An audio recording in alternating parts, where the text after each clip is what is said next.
লটারির মাধ্যমে সরকারিভাবে যাওয়ার যে প্রক্রিয়াটা ছিল বইসেলের মাধ্যমে আর কি, সেভাবে গিয়েছিলাম এবং এখন এটা চলমান আছে, অনেকেই যাচ্ছে। আসসালামু আলাইকুম। ওয়ালাইকুম আসসালাম। কেমন আছেন আপনি? আলহামদুলিল্লাহ ভালো, আপনি? জি, আলহামদুলিল্লাহ ভালো আছি। দেখতে পাচ্ছি অনেক রাত আপনি এয়ারপোর্টে এসেছেন। কোন দেশে যাচ্ছেন? জি, আমি সাউথ কোরিয়া যাচ্ছি। South Korea. হ্যাঁ। সেক্ষেত্রে এইবারই প্রথম যাচ্ছেন নাকি এর আগে গিয়েছিলেন? না, আমি ছুটিতে আসছিলাম, আবার যাচ্ছি। কতদিনের ছুটিতে? 2 মাসের ছুটিতে আসছিলাম। 2 মাস। হ্যাঁ। এক্ষেত্রে সাউথ কোরিয়াতে হচ্ছে কিভাবে গিয়েছিলেন প্রথমবার? সাউথ কোরিয়াতে হচ্ছে আপনার ভাষা শিখে লটারির মাধ্যমে সরকারিভাবে যাওয়ার যে প্রক্রিয়াটা ছিল বইসেলের মাধ্যমে আর কি, সেভাবে গিয়েছিলাম এবং এখন এটা চলমান আছে, অনেকেই যাচ্ছে। কি কাজ করেন সেখানে? এখানে হচ্ছে আপনার সাউথ কোরিয়ায় বিভিন্ন কাজ আছে, ম্যানুফ্যাকচারিং আছে, তারপর আপনার কনস্ট্রাকশন আছে, তারপর আপনার ফিশিং খাতে আর কি, মৎস্য খাতে আছে, বিভিন্ন খাতে, কিন্তু আমি আছি হচ্ছে ম্যানুফ্যাকচারিং খাতে। এখানে আপনার কোম্পানিতে জব আর কি। কোম্পানিতে জব।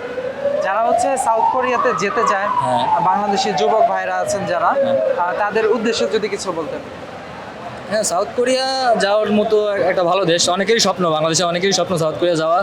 আর সাউথ কোরিয়া যাওয়ার জন্য মূলত ভাষা শেখা লাগে, কারণ ওরা ভাষাকে প্রায়োরিটি দেয় অনেক, যার কারণে ভাষা শিখে তারপর হচ্ছে যাওয়াটা অনেকের জন্যই টাফ হয়ে যায়, কিন্তু যেতে পারলে আপনার লাইফ সেট, এরকম একটা ব্যাপার আর কি।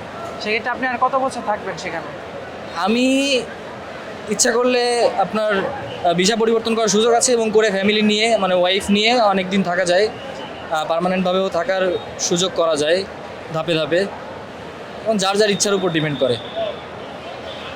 তার মানে হচ্ছে আপনি চাইলে ফ্যামিলি নিয়েও আপনি সেখানে হ্যাঁ, ফ্যামিলি settle হতে নিয়েও পারছেন। যেতে পারবো ভিসা পরিবর্তন করার পরে। আচ্ছা।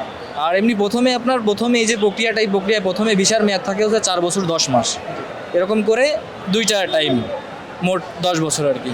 হ্যাঁ, এর মধ্যে যদি আপনি ভিসা পরিবর্তন করে ফ্যামিলি নিয়ে যান, সেক্ষেত্রে এভাবে বাড়ানো যায় ভিসা। সেক্ষেত্রে আপনার প্রবাস জীবন নিরাপদ হোক, আমরা এটাই কামনা করি, এবং নিরাপদে আপনি হচ্ছে আবার বাংলাদেশে ফিরে আসবেন আশা করছি। আপনার জন্য অনেক অনেক শুভকামনা থাকবে। ধন্যবাদ। ভালো থাকবেন। আসসালামু আলাইকুম। ওয়ালাইকুম আসসালাম।